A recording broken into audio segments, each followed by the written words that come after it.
One of the things I love about Ys is how accessible it is to get into. It has an overarching story which carries through to each entry, but each entry stands alone in its story with nods and references to the lore and past events sprinkled in. While you can play pretty much any entry like The Legend of Zelda and enjoy the game for what it is, there are different dots to connect for those who want to dive into the series lore. With Memories of Celceta coming out in June, there is no better time to take a dive into this wonderful series and see what this game is all about. Ys Memories of Celceta is a remake of Ys 4 and is considered the canonical version of the game. Since Ark of Napishtim, the 6th entry in the series, Falcom has been remaking older titles to fit them better into the canon. Ys 4 is a bit of an odd duck, because 3 versions of the game exist. As stated, Memories of Celceta is the canon version, but back in the day 2 versions were released. Chronologically, Ys Memories of Celceta falls between Ys Books 1 and 2 and Oath and Felghana, and follows the adventures of Adol through the land of Celceta.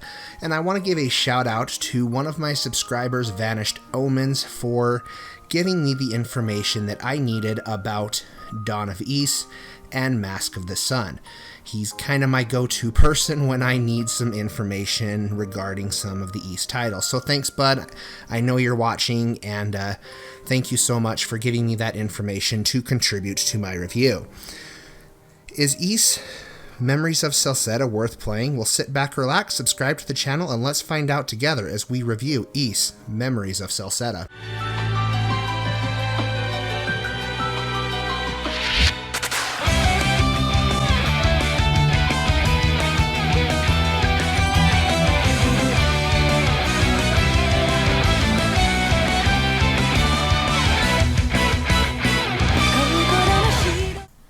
Ys is a game series that I've never necessarily played for just the story. Like with Zelda, it's rich in its lore and much of the fanbase enjoys piecing the lore together, but it is never the main focus of the series.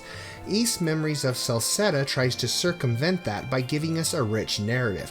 I'm not going to sit here and say that it is the best narrative ever told, but it definitely does a good job.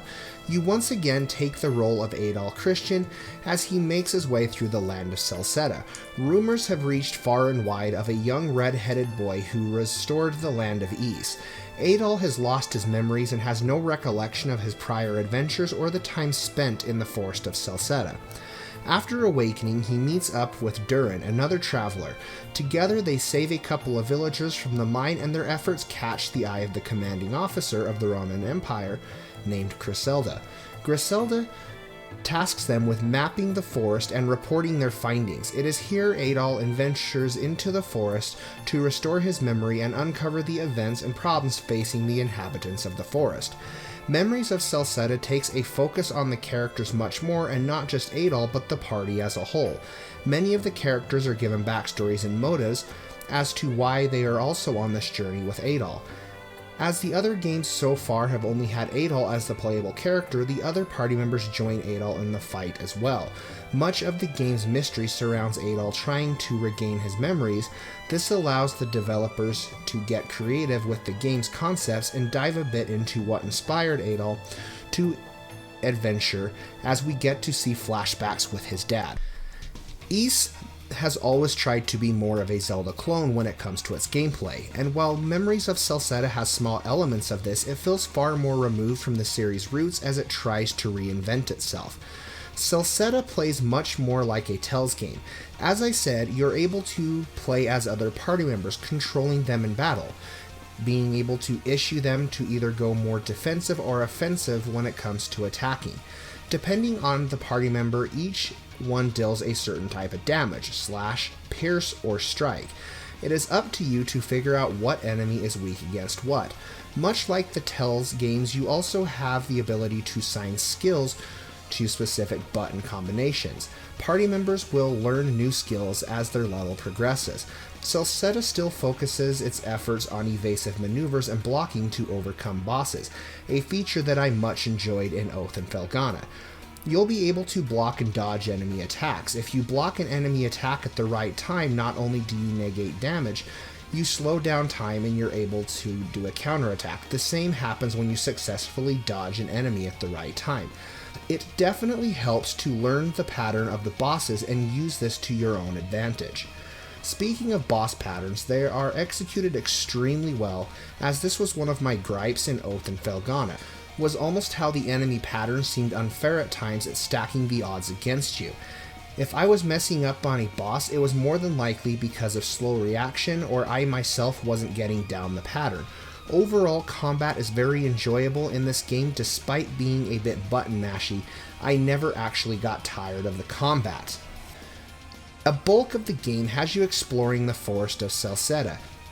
Across many different areas of the forest, you will come across unexplorable areas. These are areas you will need to find certain items to break or get through to destroy an obstacle that lays in your path. This is something quite common in Ys games, and I was glad to see it make a return. Not only do items open up new paths, but in puzzles and dungeons, you will have to switch between party members and access new paths to solve certain puzzles. I found puzzles were not overly complicated, but posed enough of a challenge to make me have to think a few to get through them. You're also going to be able to upgrade your weapons and make them stronger by refining them using materials you find across the forest. I think what makes Ys Memories of Celceta an excellent game is Falcom retains the essence of what made the series so great by keeping puzzle solving and various items and skills needed to make your way through the game, but strives to give the series a push into a new direction. Other developers really need to take note of Ys on how to construct a game in this manner. It would be a crime at this point for me not to talk about the soundtrack. There is never a dull moment in Ys' soundtrack. As a matter of fact, Falcom as a whole has a record of making really amazing OSTs. Memories of Celceta may not be the strongest in the series, but it does have some really great tunes, some of which get stuck in my head, others hitting the tone and mood the game is going for. Beautifully composed, and another great soundtrack from the series. All in all, Ys Memories of Celceta was a very fun game. Although I still think I enjoy Oath and Felghana more, this is a game not to pass up. With it coming out on the PlayStation 4 in just a little bit, I'd recommend picking this up and giving it a shot. The beginning hours of the game can be a bit of a slog, but the intrigue of finding out what happened to Adol was enough to push me through. With its interesting story, good lore building, awesome soundtrack, and tight gameplay, I'm awarding Ys Memories of Celceta my Gaming with Spoons seal of approval. If you're looking for a fun game to pass the time, play it. I also want to mention that this was reviewed on the PC, so this isn't accounting for the hiccups and frame rate problems the PS4 version may have. All in all, if you are looking to get into the Ys franchise, there is no better place to start than Ys Memories of Celceta.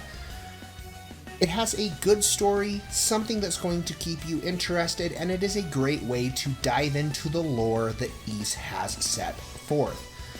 The game stands well enough on its own that it's not a requirement to play the others. If anything, it's going to pique your curiosity to play the other games.